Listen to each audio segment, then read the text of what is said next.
Hello listeners and welcome to our English language program Daily Current Affairs Updates. This is your RJ Priyanka and without any further delay we begin our today's episode with our very first daily update which belongs to the category of Important Day. Jallianwala Bagh Massacre 13th April. The Jallianwala Bagh Massacre, also known as the Massacre of Amritsar, occurred on April 13, 1919. On that day, British troops opened fire on a large crowd of unarmed Indians in Amritsar's Jallianwala Bagh in India's Punjab region, now Punjab state. This incident marked a watershed moment in modern Indian history, resulting in Gandhi's complete dedication to the cause of Indian nationalism and independence from Britain. This year, India is commemorating 104 years of the incident that took hundreds of lives. Now let's move forward to our second daily update which belongs to the category of Science and Technology. MF Hydra, world's first liquid hydrogen powered ferry, gets operational. The world's first liquid hydrogen powered ferry, launched by the Norwegian company Norled, is now in service. After a lot of development and testing, we are now looking forward to welcoming passengers on board for a zero-emission journey between Meland and Nesvik, said Arnold Hovland, Norled's chief technology officer. The 82.4-meter-long MF Hydra, which is scheduled to arrive in 2021, can transport up to 300 passengers and 80 vehicles. Its two 200 kW fuel cells, two 440 kW generators and two shuttle thrusters will allow it to travel at a speed of 9 knots. Now let's move forward to our third daily update which belongs to the category of Science and Technology. ISRO's reusable launch vehicle mission RLV-LEX at the Aeronautical Test Range ATR in Chitradurg, Karnataka, the ISRO and its partners successfully demonstrated a precise landing experiment for a reusable launch vehicle.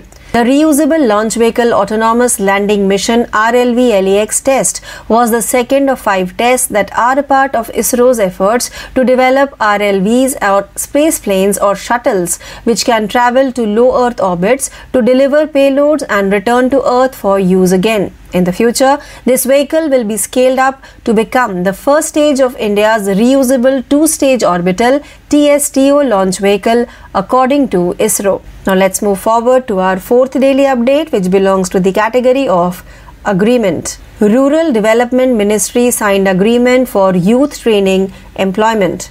According to an official statement, the Ministry of Rural Development has signed an agreement with 19 captive employers to provide jobs to 31,067 rural youths through the Deen Dayal Upadhyay Gramin Kaushalya Yojana DDU-GKY. The ministry will set a target for these employers to train and hire rural youth for a minimum salary of Rs 10,000 per month for a minimum of 6 months.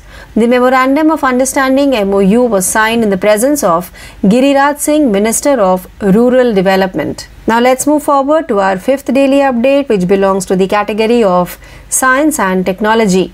Closest black hole to Earth discovered. Scientists have discovered a pair of black holes that are very close to Earth. The black holes are located in what could be called Earth's cosmic backyard, with one being the closest to Earth discovered to date. Scientists discovered the two black holes using data from the European Space Agency's ESA Gaia mission with help from the many ground-based telescopes around the world. The two black holes, also known as Gaia BH1 and Gaia BH2, are the closest to Earth of any black holes discovered thus far, according to ESA.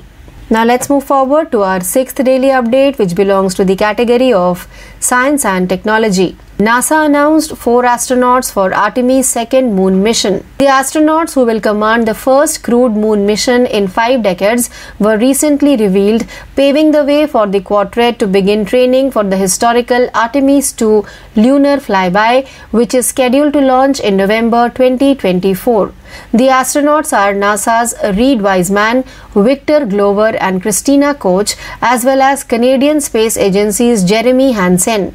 If everything goes as planned, Artemis 2 will launch in November 2024. The astronauts will launch aboard the Orion spacecraft atop a NASA-developed Space Launch System rocket from NASA's Kennedy Space Center in Florida. Now let's move forward to our 7th daily update, which belongs to the category of international. After ChatGPT, Italy plans to ban English language. The Brothers of Italy, the political party of Italian Prime Minister Giorgia Meloni, has proposed a draft bill to promote and protect the Italian language by imposing fines of up to 1 million euros, rupees 89.3 lakh, on public and private entities that use foreign languages, particularly English, in official communications. The proposal comes amid concerns that the country's increasing use of foreign languages is undermining its cultural identity and harming its economy. The draft proposes that all public and private entities promote their goods and services in Italian. Now let's move forward to our 8th daily update, which belongs to the category of appointment. Sheenu Jhawar becomes the first woman president of TIE Rajasthan. Dr. Sheenu Jhawar was named TIE Rajasthan's new president for a 2-year term, 2023 to 2025. She is the first woman to hold this position in TIE Rajasthan's 21-year history.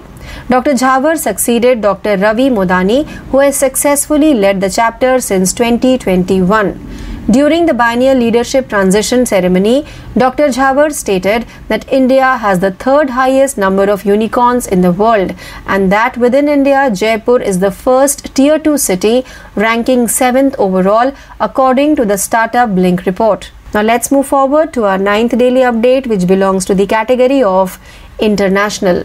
OPEC members announce cut in oil production exceeding 1 million barrels per day from next month. OPEC members Saudi Arabia, the United Arab Emirates, Iraq, Kuwait, and Algeria have announced voluntary oil production cuts totaling more than 1 million barrels per day from May to the end of the year. They described it as a precautionary measure to support the oil market stability.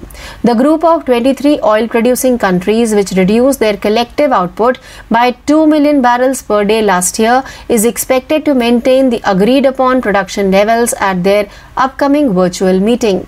Now let's move forward to the 10th and last update for today, which belongs to the category of rank and report. UPI processes 8.7 billion transactions in March, highest ever since inception. According to the National Payments Corporation of India (NPCI), India's Unified Payments Interface (UPI) recorded its highest ever number of transactions in March 2023, totaling 8.7 billion.